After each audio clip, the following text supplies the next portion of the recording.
back here with another episode of Motivational Shit, High Energy. We bringing it to you, high positivity. And we here with Director Huey G. We here with Super Healer. Yo, we got East Point Lonnie in the building. Let's get it. And we got our guest here today, Mr. Keith, head of I Am a Father First. And we about to get into this episode, so make sure y'all stay tuned and let's get it, man.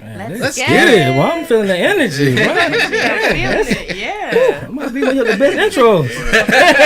No, for real. Hey, I appreciate that. He was over there charging up before we started. He was chilling out,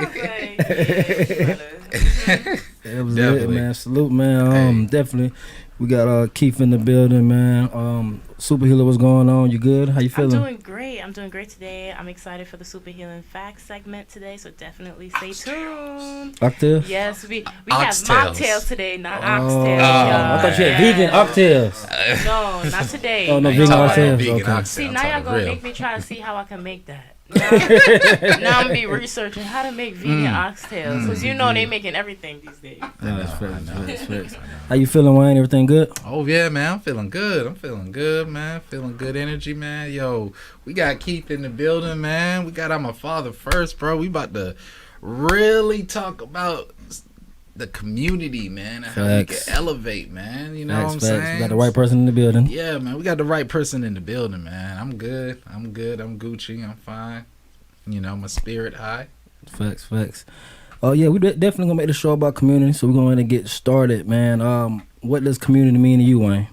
Community means people working together in positivity, finding out what each other does and facilitating the growth of everyone. That way that community is prospering. It's about support, you know, supporting with dollars, supporting with love, supporting with good and pure intentions.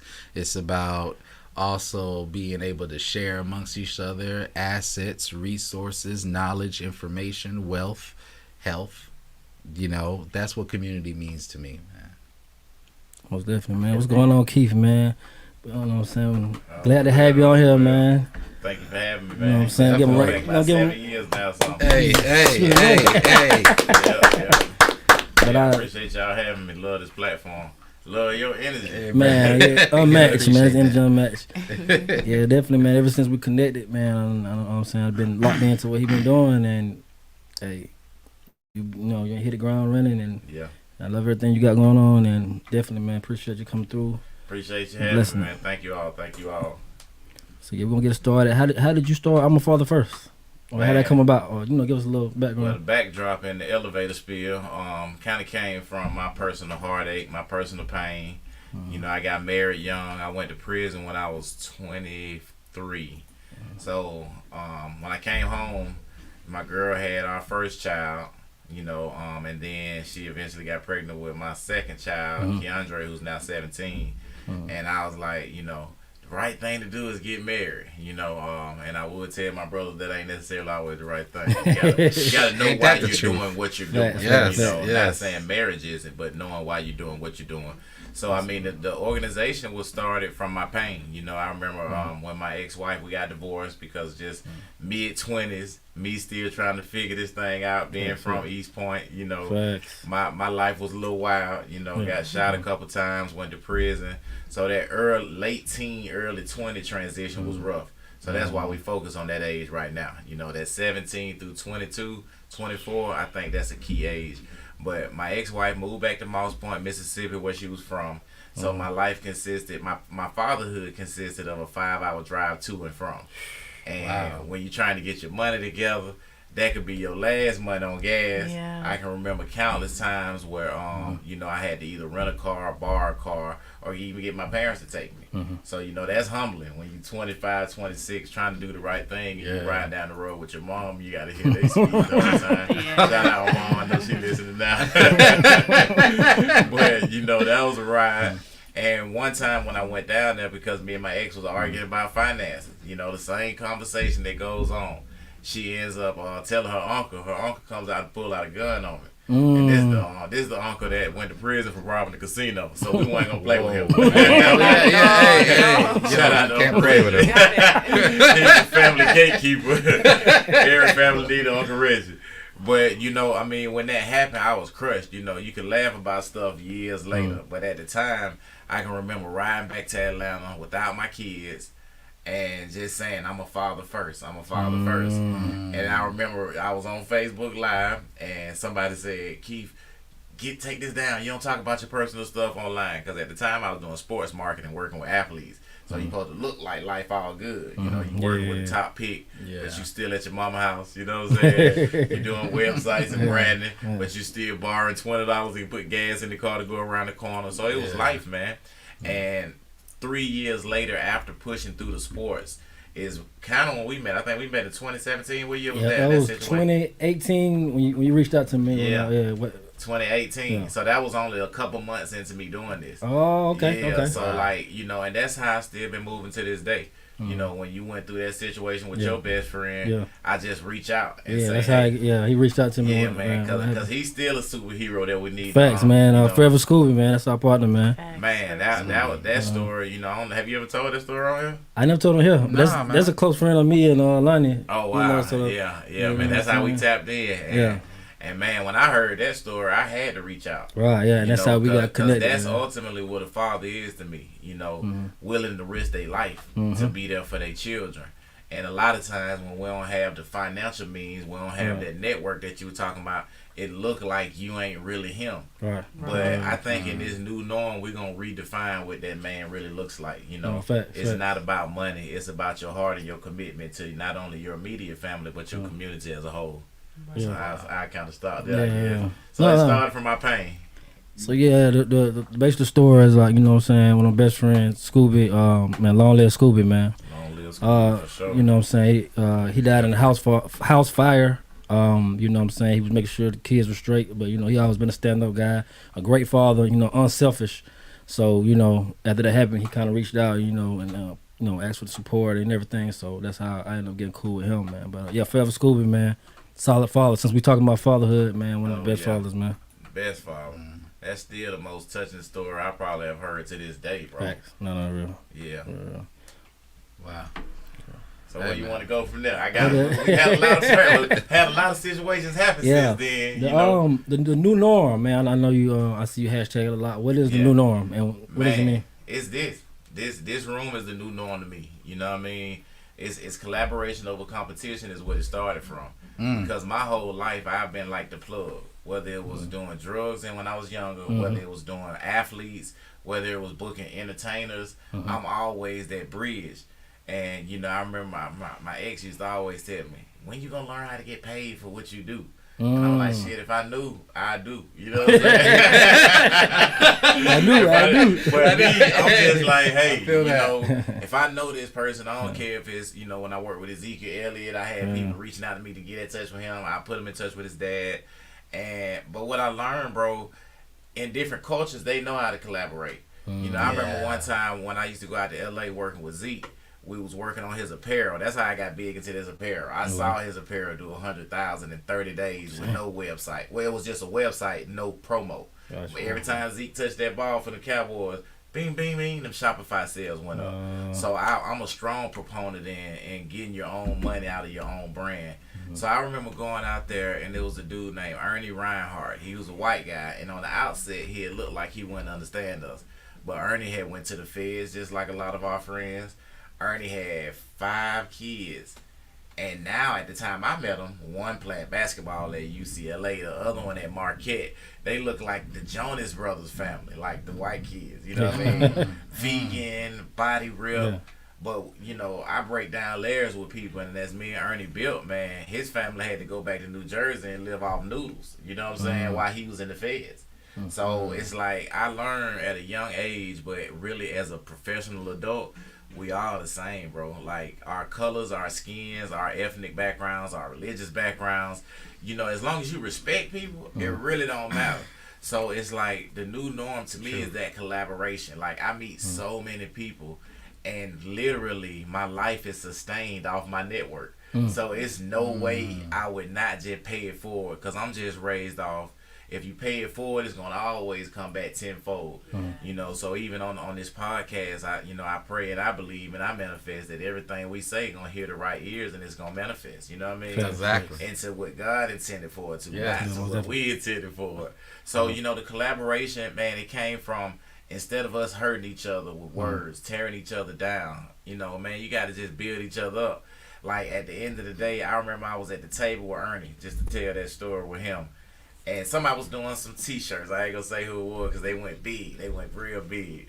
And they sold like $1 million in 30 days. You know what I mean? Wow. And then I remember I talked to their manager. You know, well, the artist was 2 Chainz. I can say that 'cause that's my brother. But the manager, I ain't going to say him. And because he's no longer T's manager. But I was like, bro, I got to plug in Cali for the shirts. And I was going to make $1 off each shirt. So if they sell 1 million shirts or 500,000 shirts or whatever, you know what I'm saying? That's a check. So he was like, but just give me the man number. You know what I mean? And I was like, bro, that ain't how it works. You know what I'm saying? They were paying $11 a sweater. I had them for $9, and that was already with my dollar in there. So you finna save $2 and empower me. Where is there an issue at? But when you competing instead of collaborating, it's always smoke in the air. So I remember he told me, Keith, you gotta learn how to get out of the way. And I remember I asked Ernie, because I was confused. I said, man, am I doing this wrong? Right. And Ernie was like, nah, bro, I always play the middle. He said, I don't care if it's a penny off each shirt. That's your money. You're entitled to it. And when I broker deals with other people, they don't care. I said, so it's just us. He was like, I can't say it's just y'all because he was white. He can't say that. But he was like, I will say that's good business for you to make your money in the middle. So from that point on, that was 2016. You know, I was hurt that deal didn't go through because I've had a lot of deals not go through for lack of willingness. You know what I'm saying? But at the end of the day, man, it just made me stand on my square that much more. And then when I flipped to the nonprofit, I took those same principalities and everything. Like, people call me to meet anybody, and it's because I'm going to sow this everywhere I go. You might not like how I move sometimes because I'm aggressive. I'm an alpha, you know what I mean? But you're going to respect that I'm going to give you resources. I'm going to give you encouragement. And as you know, from the time, I meet plenty of people who going through tragedy, and they're like, at what point is this man finna come fake? And it ain't about that, you know what I mean? So that's kind of how we got into this task force now. You know, I don't know if you want to segue into that, but the youth task force came from me tapping into families. You know, Zion Charles, the 12-year-old that was murdered at Atlantic Station, and Cameron Jackson, the 15-year-old. So the youth task force was something I was already trying to put together, but then when that happened, it just kind of took full-fledged again because, like, literally, man, I remember putting together a call about the youth task force. We had about 50 people on the call, and I was so excited because I'm just excited about energy. Like, your energy. You gonna be up. You know what I'm saying? You gonna be up. And you know, it's like when we did that call to action, I can remember not knowing who the second child was because at the time Cameron hadn't passed. And then I got home, I'm in my driveway, and I'm Googling 15-year-old because I had heard he passed, but they hadn't released his name. And I saw it was Cameron. I've known this boy since before he was born. Like, me and his mom and dad are friends. So it just hit different when it's somebody you know as you know. Like, bro, you know, your heart could be in it to just help all of God's children. But when it's somebody that you know, man, it just put a whole nother fire in me. But I'll be lying if I didn't say for the next 2 weeks, I just had to slow down on everything, bro. Because mentally, I've been to the point where you get overwhelmed with giving, and I've learned now you can't give from an empty cup. You know what I mean? So I just been trying to replenish myself. But now this the kickoff now. Martin Luther King weekend. We're here for a reason. We're gonna line up these people that's tired of seeing these kids getting killed in the streets, you know. For sure. So the youth task force is, I guess, the first call to action. Okay. And the mayor was involved in it too. Well, Mayor Dickens went to Mays. Shout out Mays. I went to Mays, but I got put out of there. So I had trouble with you know. But Mayor Dickens, you know, he supported us when he was a council person, and I used to always tell him because he's from the West Side. You know, I'm from East Point, but I went to Mays. So I got like a chameleon energy. You know what I'm saying? People don't even really know how deep my roots are in East Point because we started helping so much in Atlanta. But Mayor Dickens, during the pandemic, we raised like $1 million. Now that could be another story. But that was crazy. But Mayor Dickens worked with us during that time. And he used to be like, Keith, what you doing? I'm like, well, I started working with the water boys and called them corner boys. Because branding is my background. So, you know, coming up with names and programs, that's how I've always been able to tap in with higher ups, if you want to say that. Because they need to see, what's this program? Not just, what are you doing? Because it's cool when you're doing something, but they got to be able to, as they say, quantify the metrics and the outcomes of your impact. They got to be able to see what you're driving home. So when they go to the federal government, they go to whoever for their money, they can say this program works and this is why we need X amount of dollars per child. So during the pandemic, when we raised the money, we used it for feeding. So we started Meals of Love.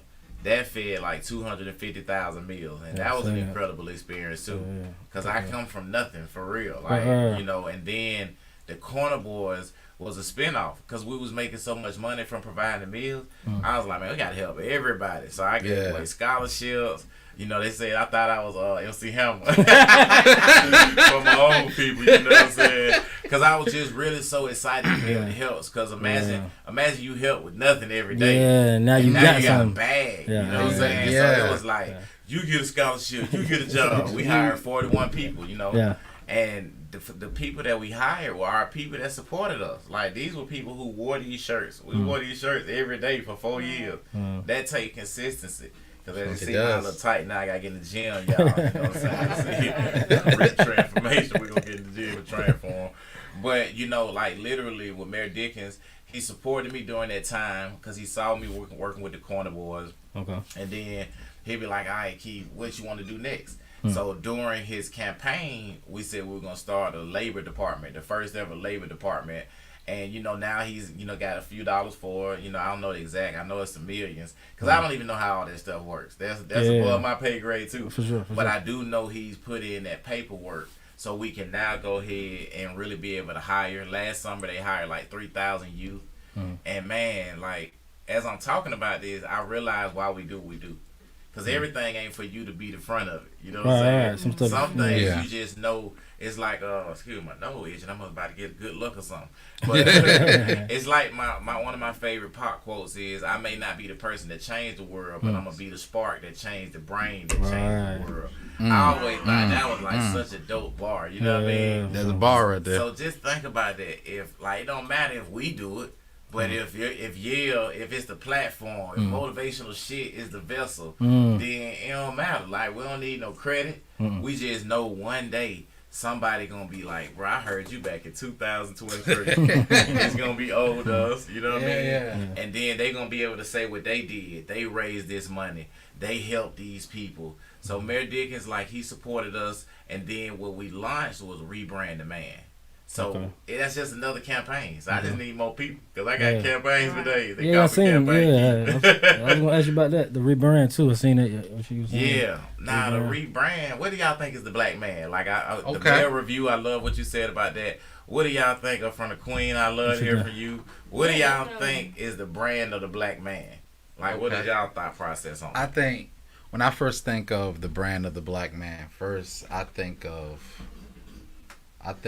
positivity and strong. You know, at least that's one thing I'm trying to more encourage. Positivity amongst each other, loving each other. You know what I'm saying? How about you know what? I got a suggestion. How about we each go around the room and every person says like a quality that they see the black man as. You know, mine's gonna be positivity. I start with that. I strive for positivity. That's what I teach my clients. That's what I teach my kids. That's what I do. You know what I'm saying? What about you, Nishi? Ooh, amazing question that I love to answer. I would say for me, I see the quality. You said, what quality do I get? Yes. Brand. What brand? I would say definitely that provider vibe. You know, I definitely feel like all the black men in my life always provided for me, you know, and they always show up for me. As well as, I would say, the brand will also be like the black man taking his power back. You know, his his divine right back, like taking that back, like standing in his power and knowing that this is what I deserve, and I'm gonna go out and get it pretty much. Yeah. You know? I love that. That's the black man's birthright. Success, Amen. Abundance, all of that. So that's how I feel about the brand. That's black big. man. You ain't got the little clapping things over there. I feel that. Hey, I love to hear that. Bro, she can't. What she said? What she said? Birthright. There's a birthright. Huge, man. What you think? I am the black man. Ain't no other man. I'm just playing. But I'm sorry though. no, it's just being a voice, man. Like, and I feel like everybody in this room is the black man. You know what I'm saying? Great fathers in here, great leaders, great brand. Everybody got brands, and I feel like everybody in here is the example of a black man. Yeah. Right. If it wasn't for the black man, we wouldn't be sitting here right now. Same way how we always say, if it wasn't for the black woman, we wouldn't be here right now. If it wasn't for the black man, we wouldn't be here right now as well. Like, we both need each other, Black men are so necessary in the communities for our future, for our children's future, for generations to come. Like, we need strong black men. That's why I love what you're doing, especially when it comes to helping the youth. Like, that's going to just be so powerful for generations to come. Because of what you're doing, there's going to be men, fathers going to be able to be there for their children, and then also like the mental health of black men is so important too as well, because they take on so much, and it's so important to know for black men to know that there's other men out there that they can talk to. So I love that. I can say one thing about mental health, if you don't mind. Like, this is something that I know this year God has already kind of challenged me to what's gonna be my charge this year. Like, the campaigns are great. Rebrand the man. Like, at the Capitol, we had like 150 black men there. A lot of politicians. And that was coming off of raising $1 million. My friend becoming the mayor. So you got that, you know what I'm saying? You got, like I was telling my brother when I came in, you got that entourage vibe. That's usually not the worker vibe. You know what I'm saying? That's usually the people that's there for those pictures. Like, when you put that video together, it was so nostalgic to me. Because since then, I ain't been around them folks, just to be honest with you. Okay. This summer, I lived in my truck that you just saw me pull up. Then we won from Ford. Shout out Ford. So it's a free truck. But I lived in my truck, homeless in Miami this summer. I saw you posting stuff, man. Your journey and stuff. And folks thought I was so crazy. So when they asked me, they say, what trauma are you needing to heal from, Keith? I said, pick one. Gunshots, violence, divorce, poverty, incarceration. Talk about it. Put out of school. Pick one. Come on. And then as I used to get up every morning, right? You gonna took me to church with that. Come on, you about to make me proud of that shit. Come on.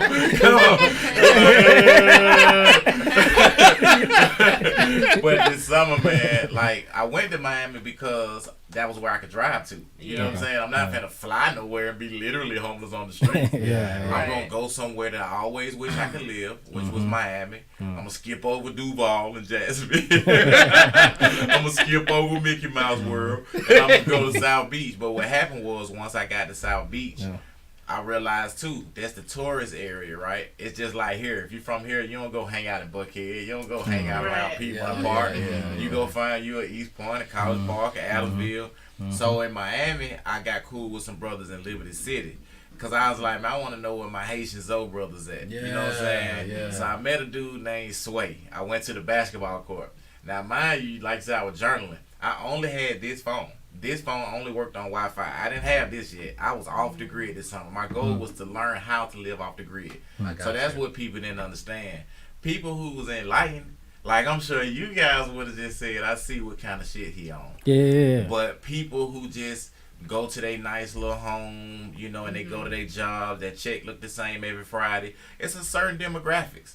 They're not going to get the journey of a Keith Lewis. You know what I mean? So they going to just be like, oh, bro, tripping. I remember people say, "But stop posting." I'm like, "It's my journal." They didn't get it.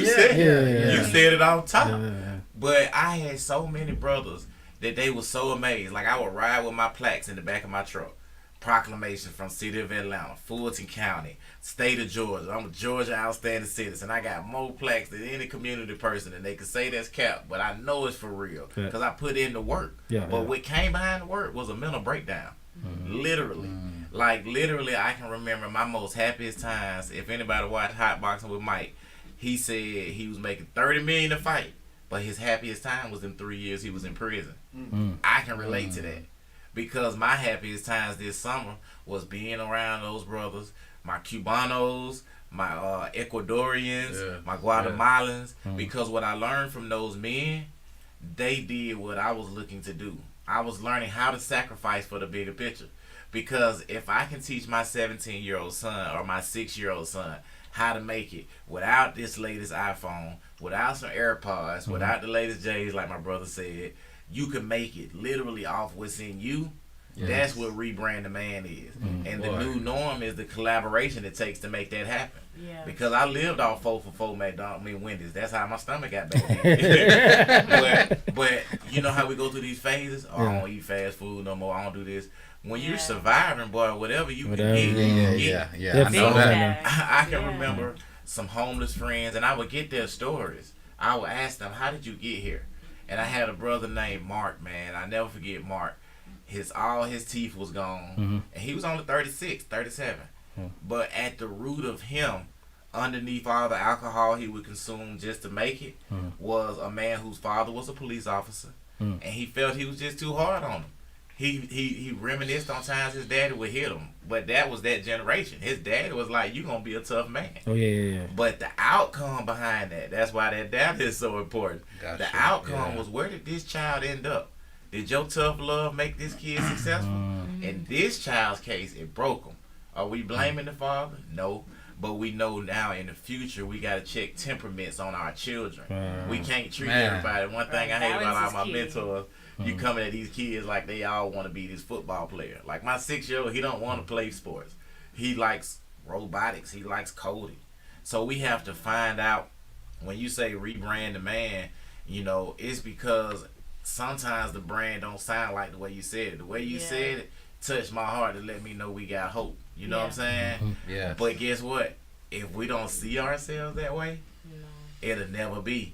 And it take these community roundtables to say, I see you who you are. Because I can feel comfortable telling about how I was homeless in this space.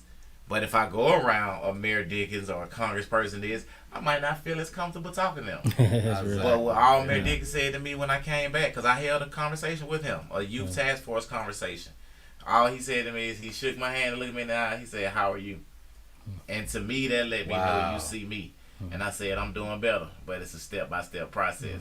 He said, "I'm here for you, whatever you need." That's all we need. We need a brother to hold us up, not kick us down. Bro, that's what I'm talking about. But yo, I wanted to say, you know, when you was talking about the mental health, right? You know, I'm in the field of mental health. Okay. And what you just did was therapeutic. You can't keep that stuff inside. You're journaling on social media. When I was going through my homelessness, through my divorce and all that, like, bro, I feel you. When I was going through all that, I was making videos of myself, expressing. And I had to use that to heal myself. So I'm just saying, like, that's very therapeutic.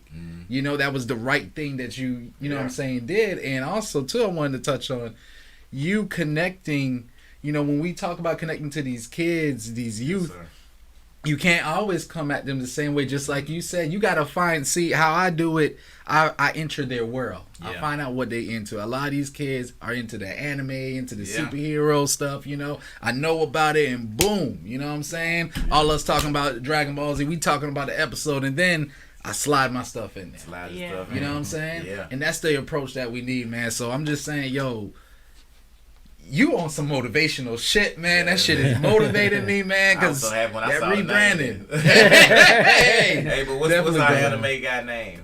Naruto or something? Is it Naruto? Naruto. Yes. Naruto? Yes. Yeah, because look, when I was homeless, I used to shop at Walmart. So I got this. It was a short set. And I knew he was from Dragon Ball Z, but I didn't know his name. I liked it because he had some noodles, and that's what I was surviving off of. But bro, I had so many people come to me asking about that, and I didn't know who he was. And it led me down another valley of just understanding, like you said, ways to connect to people. Because anime, when you talk about recruiting these athletes, I haven't been in it as much because I've been in community, but any young man you talk to, they into anime. Yeah, exactly. And they use that as a form of therapy because what I learned is when you see these characters, that's you tapping into your inner God. Yeah, hey, but a person, speak on that, bro. Hey, but you gotta be in that enlightenment. Yes, for you to even put that all together like that, or else you'll think it's just another character. But I did have a homeboy say, "Keep stop eating them noodles. It's too much." I said, "I'm homeless." Eat what I want to eat. Bro, I feel that, Keith. Hell yeah, man. Yeah, but I heard both of you guys speak on divorce. Yeah. I would like for both of y'all to say, you know, if you can give some advice to some people who about to go through it or going through it. Yes, you know, if y'all want to touch on it, you know. Host first. Okay. Because I got a whole life story on that, but go ahead. Man, I'll say, bro, don't get married when you're young in your 20s, man. I second that motion. Yeah, just go out there, explore sexually, just do you and all that. It's not the move. Yeah. I mean, when it comes to marriage, man, communication skills, sacrifice is not about you. It's about the bigger picture. You got to be ready for that. You got to be ready for that. You got to be ready for that. And being in your 20s, nah, bro. That ain't the time, bro. That ain't the time. There's too much fine sisters out here. I would definitely say. So I say, I'm going to tap myself in. All right. So what I say is, I've always been a speedballer. You know what I'm saying? You can tell by my energy. You know, I can sit here like this until it's time to talk. But as soon as it's time to go, I'm just that person. So I did the same in marriage. So I met my wife and literally proposed to her before I was about to go to jail. I was just like, man, we got to do this. We can't do this alone. You know what I'm saying? Because she had got pregnant. For sure. And, you know, the young men, I would say, we can't get this lust mistaken for love. Yeah, man. Because my ex-wife, she's so fine, even to this day. Shout out to my ex-wife. Like, to this day, she bad. And I'm like, damn, I see what I like in her. But our connection, really, if we would have took the time, and she's like a vegan. We had the same energy, so God knew what he was doing by aligning us. But Keith didn't know what the hell he was doing, jumping out there too fast. I could have been her best friend for 20 years right now, and my children's lives would have been better.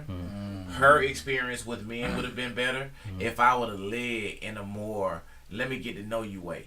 Like, I literally, at 42, just told my ex the other day, I said, I'm not emotionally available right now.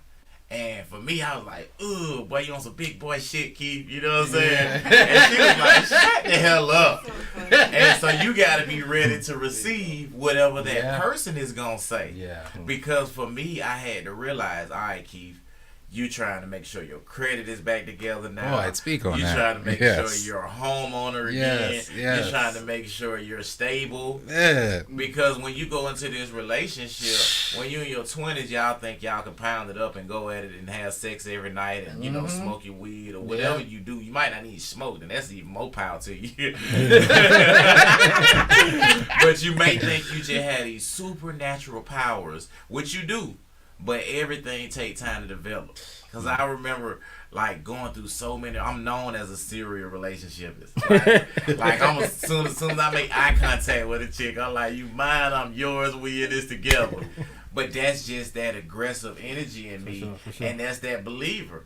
But you got to know how to put that emotional stuff. Like we talk about our women all the time. Nah, men got to know how to compartmentalize their emotions. Because what I noticed talking to a lot of my brothers and listening to myself, we haven't really coped with our trauma yet. Yeah. So it's like before I was looking at Pinky's husband, D. Hayes, having an interview with Cam Newton the other day. Okay. And Cam was like, you saw that? Yeah. That was powerful. He was like, we need a safe space to just hammer out our issues, Cam was saying.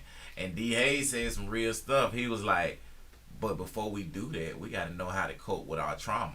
And I wrote that down because I was like, oh, that's what happens. We try to confront it. That's the man in us. I'm going to confront this emotion, but you haven't coped with the trauma. Yeah. So now any little trigger that pokes that is going to make you resent who said it to you. Because my mom will tell you, my best friend Jermaine is on here. He's the co-founder of I'm a Father First.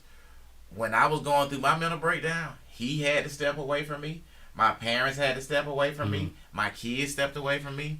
That's so true. I resonate with the statement, you have to lose it all to gain everything. Yes. Like, literally, to anybody that want to be motivated, just know, before you go to that next level, you got to be willing to shed all that shit. Yes. And that's going to be the most painful part. So whether it's a relationship, platonic or sexual, you got to be willing to say, I'm going to be okay without you, but I also love you enough to know that I need my space right now. And that's just some grown shit right That's there. some grown man shit. Hey, look, I might need Stevie Ray to live that one. I just know it. Yo, I want to say, yeah, speaking of grown man shit, make sure y'all check the mail review. Yes, You know, sir. with Dylan Yale, man. Oh, man, they talk definitely about tapped grown into man that now. shit, bro. Talk about grown man shit. When And- is that? Every Saturday. Every Saturday. 11 to 1. 11 to 1. 2 hours of man conversation. Conversation from a male's perspective. So Oh, it's yeah, I'm not tapped in. It's not necessarily just as I said earlier off the break, we speak to the world and our conversations get pushed to the side. Yeah. We can't be the leaders if we're not heard. Yes. So That's a where bar. we heard from, Yeah.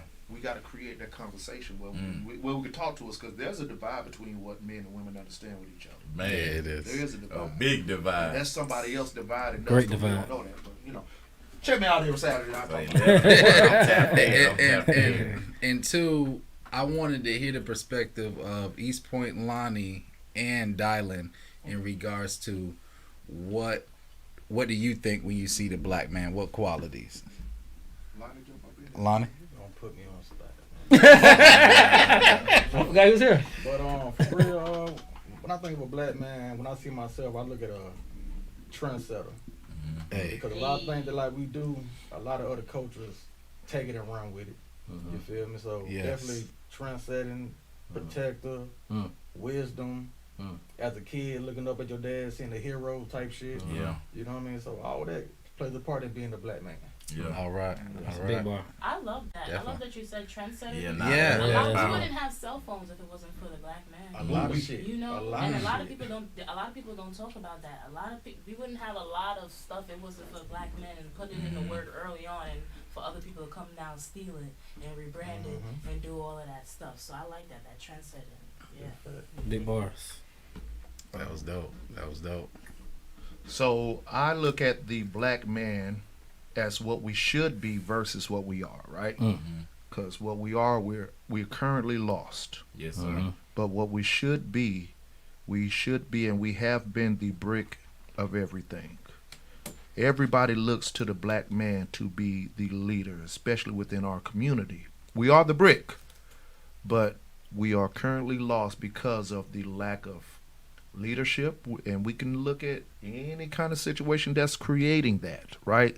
You know, why isn't the father there? How can I be a man if I didn't have a father to teach me how to be a man? So once again, we have to be that brick. That brick starts everything. A house isn't built without that first brick. So True. what we should be versus what we are, you know, and we're letting people control the narrative of what we are versus what they want to, you know. We're just a little muddy a little bit, but we know what we are, and we working on that though, right? Yes. Yeah. Yes. Yes. Solid foundation, just building, man. Yeah, now that's actually what I put as my caption, building brick by brick. There you go. Hey. There you go. Hey. There we go. Yo, off this though, let's go on a quick commercial break, man. But yo, man, y'all gotta stay tuned, man, because we in some deep conversation. We talking about manhood, elevation, man. We got Yes, sir. East Point Lonnie here. We got I'm a Father First Keith out here doing his motivational shit in the community. We got Director Huey G, You dig? Super Healer, Dylan Yale. Make sure you subscribe to the vibe. Subscribe to everybody's vibe. And stay tuned, man, as we get back in this. Let's get it. Let's Hey. get it. Subscribe to the vibe. Okay.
K. Chantel, your favorite one from Women in the Mic.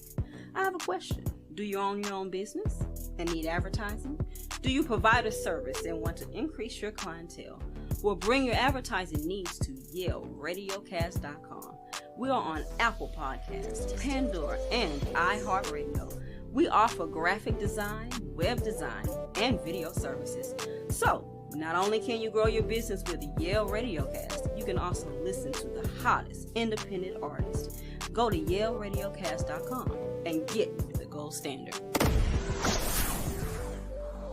Like I'm one step away from hitting center stage. One step away from coming out the tunnel to the game. One step away from everybody jumping on my way. Now just let me introduce you to the way I do my thing. I feel like I'm a step away from hitting center stage. One step away from coming out the tunnel to the game. One step away from everybody jumping on my way. Now just let me.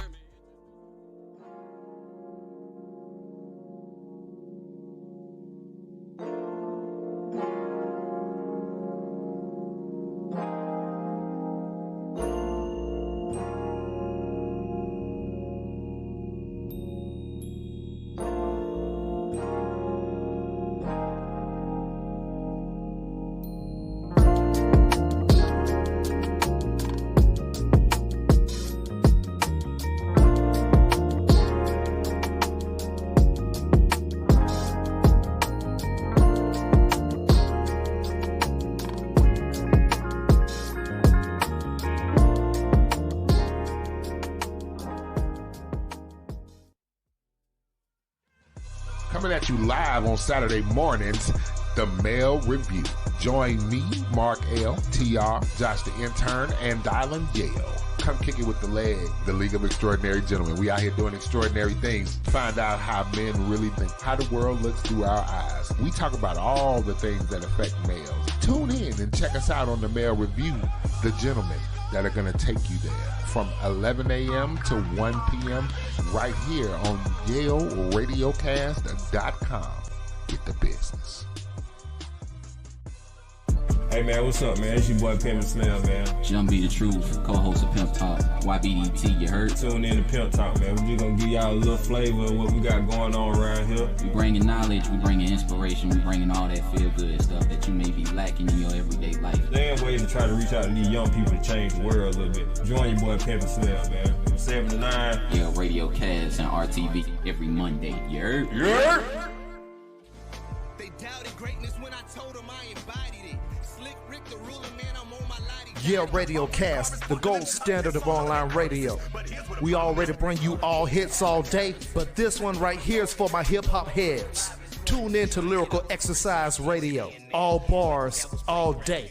You already know how we bringing it from the East Coast to the West Coast to down south and even international. Hip-hop ain't dead is right here on Yale Radiocast.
sacrifice more than you'll ever know to be. I'm trying to win, coach. When I look at them pictures and trophies and stuff, it just makes me sad. When I'm done with this game or the game is done with me, I don't want to be no ghost on the wall. I want to be more than that. I let them know just who they listening to. But I ain't playing, I'm taking it to the hoop. Jump with me and I'll show you just what I do.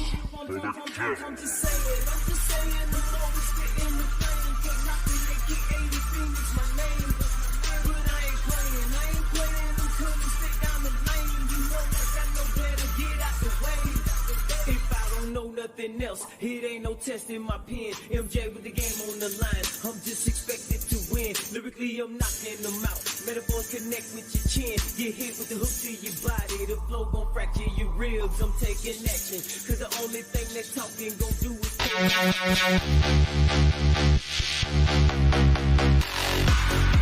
Yale Radiocast, now on Pandora Radio. I just wanna be free. I'm the bad guy if I tell you I just wanna be me.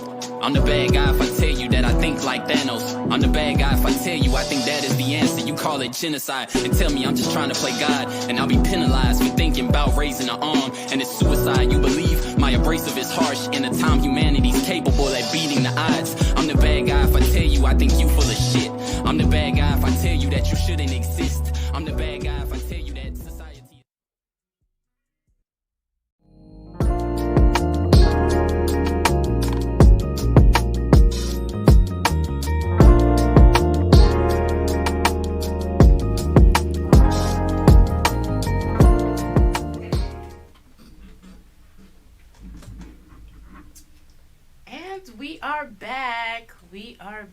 We are back with real super healing facts.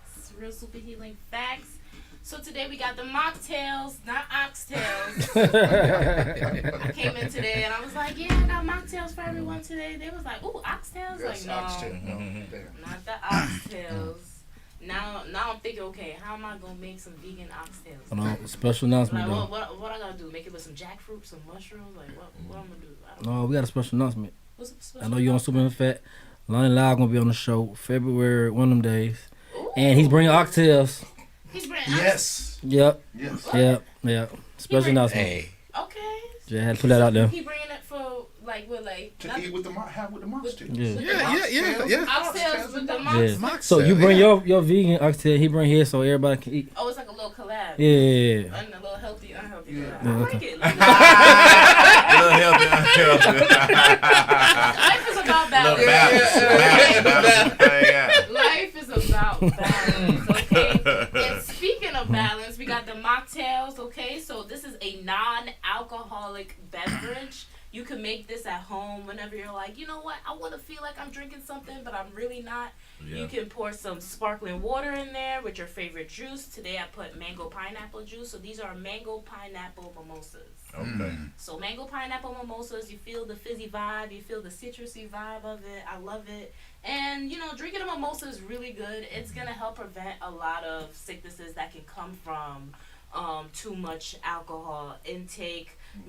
Alcoholism is a big problem in our communities, and it's good to take a little drink here and there, because I definitely do. I do be sipping on my wine, okay? Mm-hmm. Hey. I be sipping my wine. I love mimosas. I like margaritas. But every now and then I'm like, you know what? Let me drink a little mocktail, because that's going to help my overall health. Just having that balance of drinking something non-alcoholic every now and then. So cheers to the mocktail. Hey. Cheers. Cheers to peace, health, love, happiness, and prosperity. Yes. Let's get it. Hey, let's get it. So, hey. That's why you got the red cups to make it feel like we drinking. You're right. Oh, yeah. And you know what I also do when I'm at home? I put it in a wine glass. I put the mocktail in a wine glass. I'm feeling like I'm vibey. I'm feeling vibey.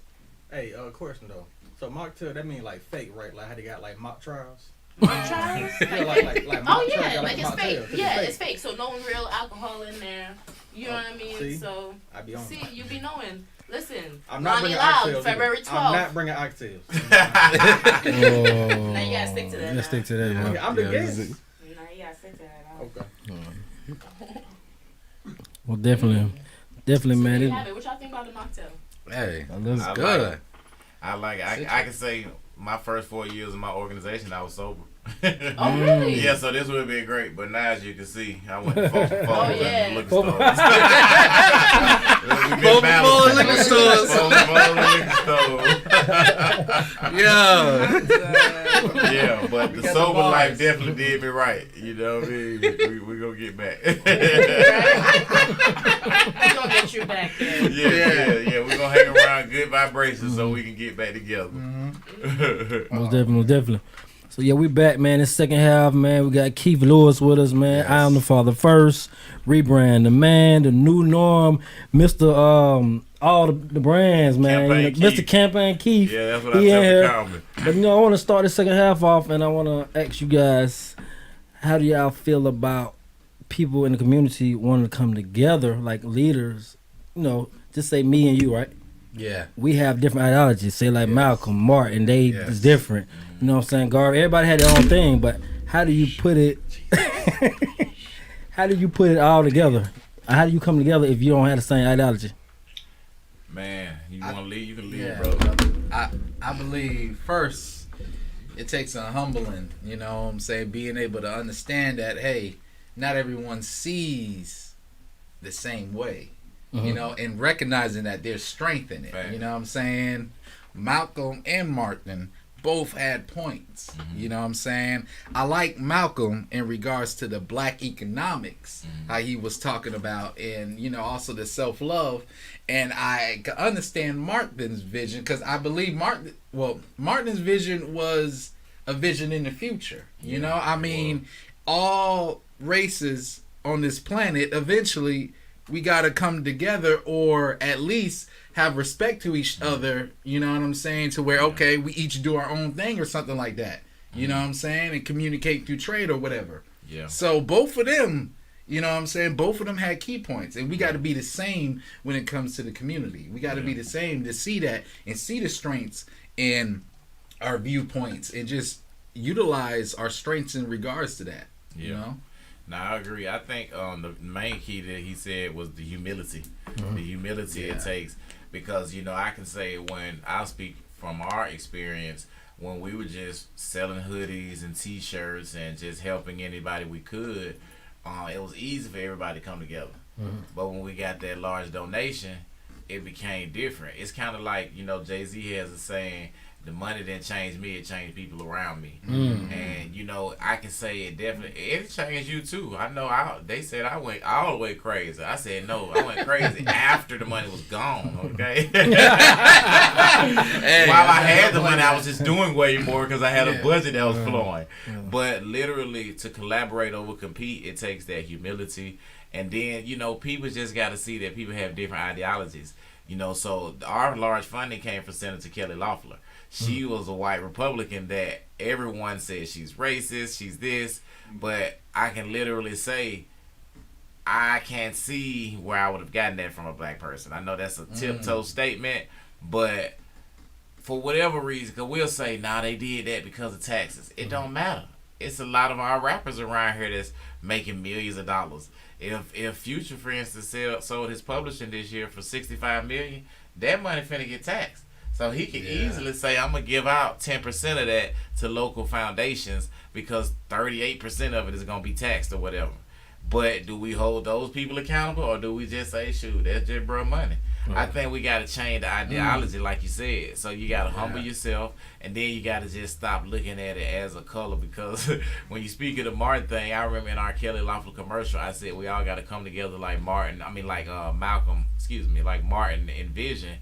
And you're right, bro. That was such a forward-thinking model. Because even to this day, we're fearful of collaborating.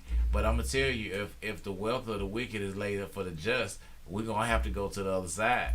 You know what I mean? Because how you going to get to that wealth? How many black billionaires is it?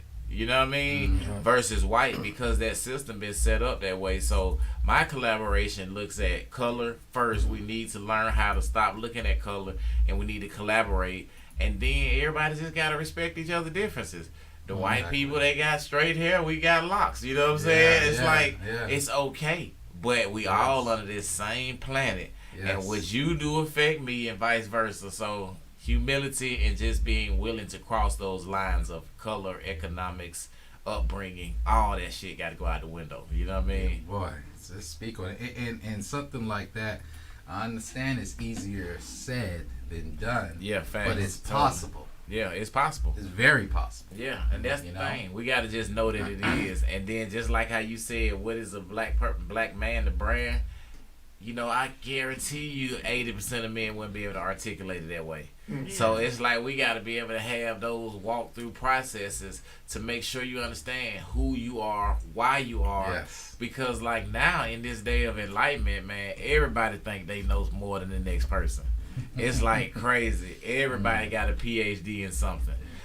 We have to learn how to just say, I respect your views. Okay.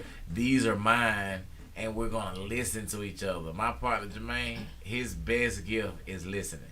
He know how to just listen to the whole thing.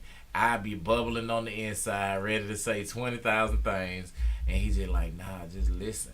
Because if you listen, you'll actually know how to best coexist with a person. You know what I mean? That's true. That's true. And see, and y'all, that's where it takes active listening skills. Yeah. That's something that you need in therapy or any type of coaching. And, you know, even sometimes I struggle with it. Just chilling, listening, actively listening, put your full attention, no thinking about the Super Bowl, no thinking about anything else, you know what I'm saying? But just paying attention to what they listen to. It's a sign of being respect. In the present. Being in the present. Being in the present. Yeah. I seen, I was watching the comedian, Shorty, and he was talking about what my name is. And he was talking about how he felt like his child mother was alienating him, like targeting him, and was doing him wrong. And you know, he really, really touched him. And you know, I just want to see if we can speak on. You know, I know y'all heard about situations, been through, or know people went through some. How do you deal with tough time with your child's parent? Like, you know, when y'all ain't seeing eye to eye, and how do you get through that? Because you know, some people got to go to court. Some people, you know. Yeah. Well, I can say me, I never even wanted to go to court. Like, I do have to go through child support for my payments, but I never really wanted to see the court system. Like, I'm a person that knew who shot me, but I wasn't finna tell on them. You know what I'm saying? Like, we just grew up in a different era. That may or may not be ignorant, but it's like, well, for me it wasn't, because I was in the streets. So shit, I'm doing something and I got my repercussions. Second time I got shot when somebody was doing something to me, I looked at it as karma. So it's like you gotta live by the sword, die by the sword type of thing. And that's the same in your parenting. Because for instance with me, I will openly and honestly say both of my children's mothers have had to be patient with me with money. Like, I'm talking about, like, if the child support payment $400, I'm gonna have to give you $100 this week, $100 this week, $100 that week. Now, if you got the kids, bro, that ain't enough to keep that child going. So men, I think, have to learn how to stay, because a lot of times when we in private, we only talk about what we do. Yeah, I made sure I gave her this, and I do extra. Well, it's no such thing as extra when it's coming to your child, really. So it's like, for me, right, I look at with my two children, with my three children and my two separate mothers. I thought I was done, first of all, but that's why I stopped drinking, because Jack Daniels had got me in trouble with my third one. King, man. King probably wouldn't been here if I wasn't on that Jack. But since I did get on that Jack, that's my dog, and he saved my life, honestly. Like, God gives you these special gifts, right? So you can't look at the mother a lot of times, because when you ain't with them, man, that person just end up being like another person you pass by on the street, honestly. So with my ex-wife, our kids are 19 and 17. We don't even talk at all. Like, at all. The graduation, my daughter graduated in May, we didn't talk at all.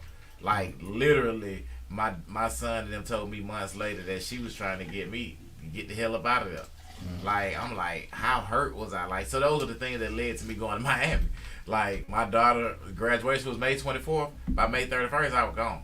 Because you wait all your life for this moment. And then because of parent alienation, because of that stuff, you don't even have the relationship. So all I can do is my daughter could run me, take a picture, and then get the hell on real quick because she got to get back with her mama. I wasn't at no graduation party. I wasn't at nothing. But that type of stuff causes a trauma that's unbelievable. Especially when you walk around with this every day. You know what I'm saying? Like, so I think the parenting classes are important to helping that. And I kind of digress on it because I want to hear your input. My main thing is, though, you got to just know when to just, like, shut the hell up when it comes to the women. Because, because, like, I used to think I could rationalize life. I think about that one. And you can't rationalize life when there's two hurt individuals right there. Yeah. Man. You know, speaking of parental, man, I had a very humbling experience this week. And it's funny, you know what I'm saying? Because I knew you was coming here. Yeah. Make things short, and I ain't gonna go into too much further details. Yeah. I took it upon myself without communicating with my ex-wife to tell my daughter that Santa Claus wasn't real. My daughter's 7. You know, caused a big, argument between us, this and that. We both have different viewpoints in regards to that. And I had to learn that, I should have communicated with her first, at least voiced that, with her first. Right. I should have communicated. So, that's one key thing, I want everyone to know. Yeah. Y'all got to have that communication. Some things that may not seem as big to you, because that wasn't big to me. Yeah. But things may not seem as big to you, may be big to the others. And I understood my ex-wife's viewpoint after, and I could have just handled that better. Yeah. And I had to admit that. I had to reflect on that. You know what I'm saying? But that's mature what you're doing right now. Let's not deviate from that fact. But I had to be humble though. It didn't went as smoothly though. Nah, that's what I mean? But I just had to communication. Chill. Yeah, communication and what you saying. Sometimes you do have to shut the hell up. Yeah. Because that just is more so humility and a more adult way to say it, you know. Yeah. But communication changes everything. You do. And then once you break down that trust of a person can't trust which way you gonna go with it, man. So my words always to young people, what you said in your 20s, like I got a 17 and a 19-year-old. My daughter's in the Bahamas with her boyfriend now.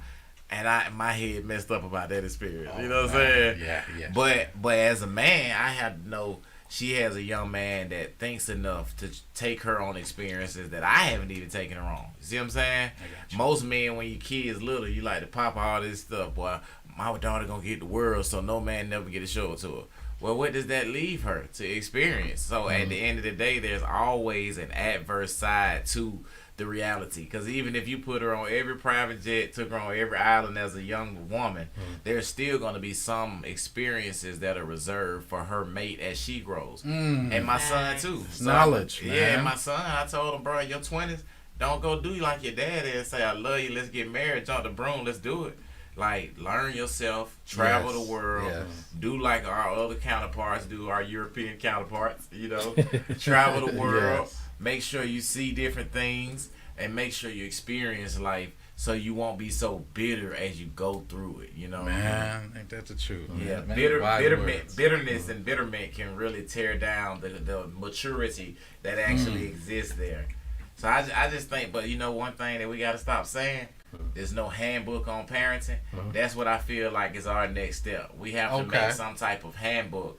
Same way the online courses be. If you want to learn how I use my credit to make 6 figures, you got to learn how you use your parenting to be able to create a legacy. Because, man, nothing hurts more than being a visionary and can see how your family could coexist, but it can't happen because of the things that's preceded with your current mind state. You know what I'm saying? Wow, yeah. So at 42, I just tell people it ain't going to always be like that. You know what I mean? Yeah, and then in some cases, is no communication at all, and then the lawyers got to get involved, and that's a whole nother bill. And someone said, well, it was just different comments on my live. Someone said, who really decided who's in control in raising children? Yeah. Who really decided? And they said the brothers are speaking real.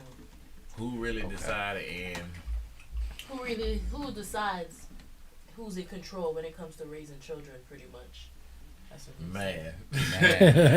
I'll say not living in the household with my kids, you don't run shit but what you can run. Yeah. And you have to be humble enough to realize that time that you're with them, you got to impart. Because like my son, like he got a Disney commercial from that summer that we got all the funding. Mm-hmm. I mean, he everything that happened in a blurb or a footnote, it sounded incredible.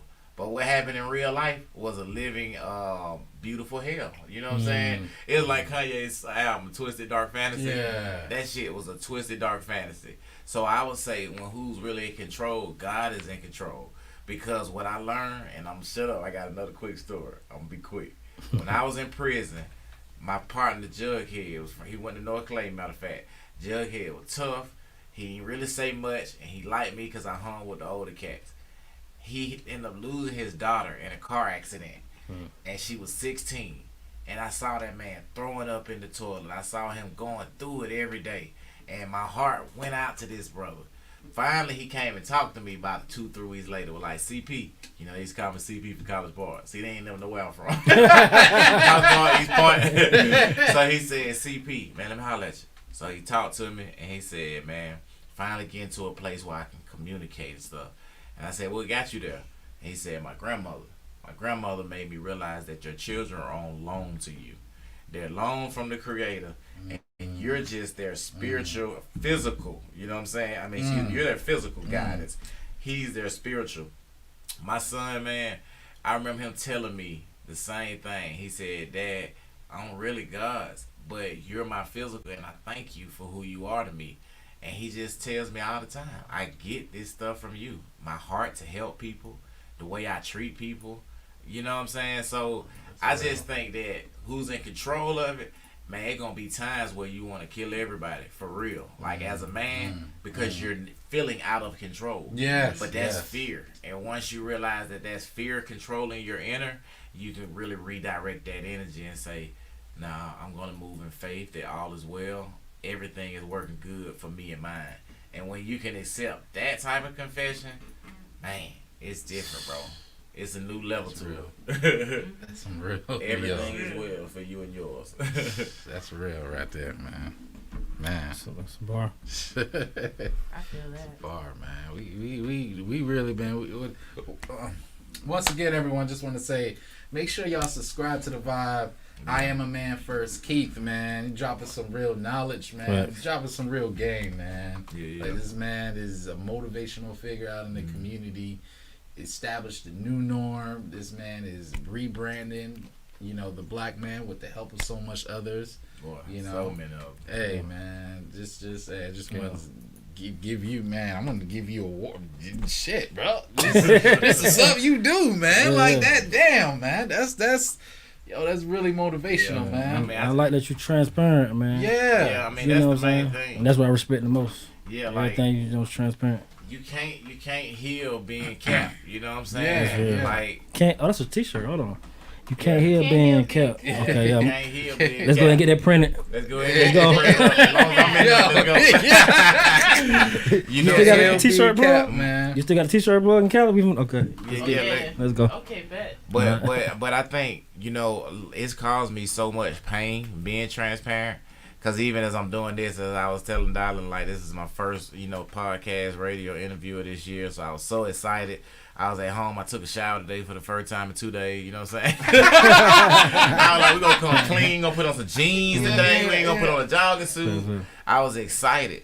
And that's the type of vigor that I think we have to reinstill in our men. Yes. Because when you have something to look forward to, it makes you a whole different being. So I think when you say our brothers are lost, that's really what it equates to. Negro don't know what they're going to do each day.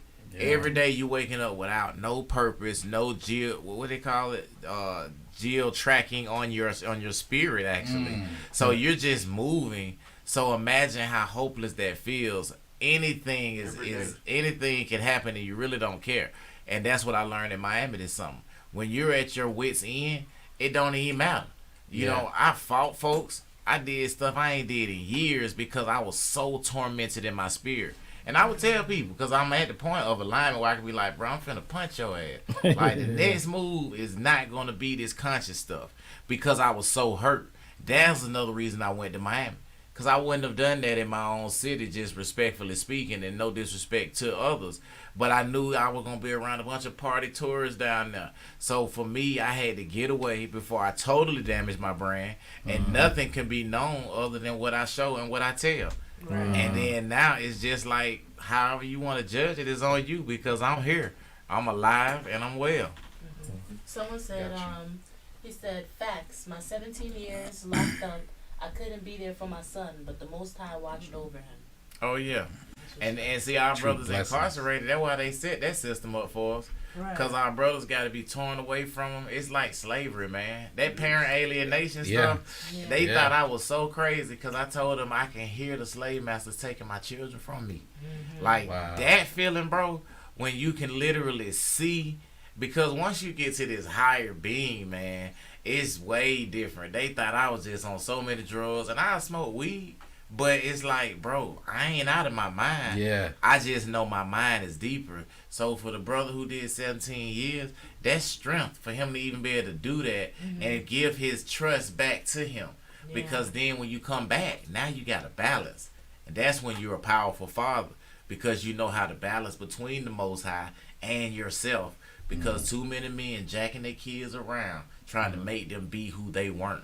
And that ain't gonna never work, because that child got to gain his own identity. Yes. Yeah, fatherhood is not easy, but, you know, it's mandatory that we there. It's mandatory, yes. I seen you had people like Lil Durk, you know, the Meals on Wheels, was something like that. Yeah, I saw Dallas at the gym the other day. Matter of fact, Dallas Austin, shout out to him. He's the one who connected that. Okay. You know, so we fed with Lil Durk for Thanksgiving last year, and that was like a couple weeks after King Von had died. So that's this type of energy that's been pulling me to this, helping these young men.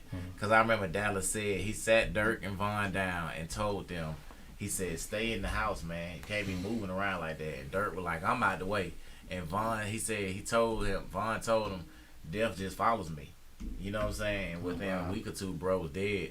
And it's like, for me to just think our young men are so hopeless and lost, man, we got to intercede in that. Yeah. But yeah, like when we fed with Dirk, it was cool because it make my kids and stuff think I'm cool. I FaceTime my daughter and my son, and they like, hey, you know what I mean? But for me, I just believe, like, I don't even like using rappers for stuff because it takes the focus off the focus. And one thing Mary Dickens told me when I went through my mental breakdown, he said, keep the main thing the main thing. Because if you out here trying to save everything, that V12 gonna run out of fumes. You know what I'm saying? You're gonna turn into a V6, and that means just working on low sparks.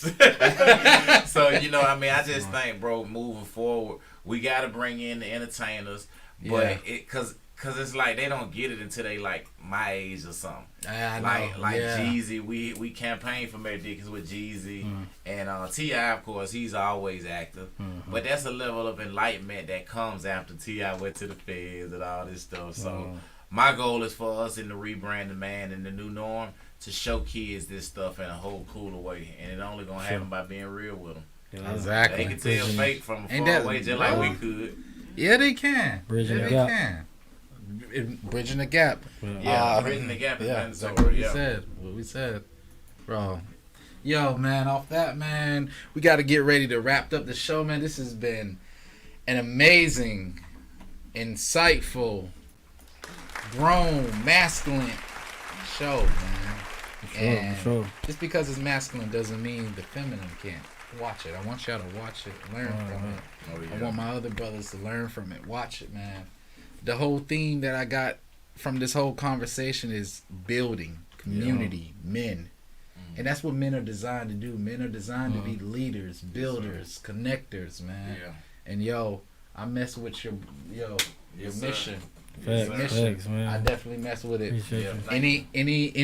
Anything I can help with, man, because I was planning on, like, during the summer just doing some free mental health. You know what I'm saying? Sessions, you know, anything you need me to help, bro, don't be afraid to reach out, man. I feel that. We in there, man. What I learned is you can't be a super healer if you cap. Yeah. That's fact. Can't be a healer if you cap. Yeah. You gotta be real about what you're going through. That's real. Yeah. Boy. There's power in your testimony. I thank you all for your platform very much. For sure, man. You know, love, bro. Definitely. Thank you for coming on. Yeah, new fam. Rebrand the man. Hey. Subscribe to the vibe. Yes. Hey, so once again, man, we just had another amazing episode of Motivational Shit Podcast. I hope y'all have a good, blessed rest of the day. Right. Take these seeds. Happy Sunday. Let them marinate and become the better version of you. Well, shout out Double L Vision. Get it. Double L Vision on the camera, man. Let's get it. Hey, definitely. Bad question.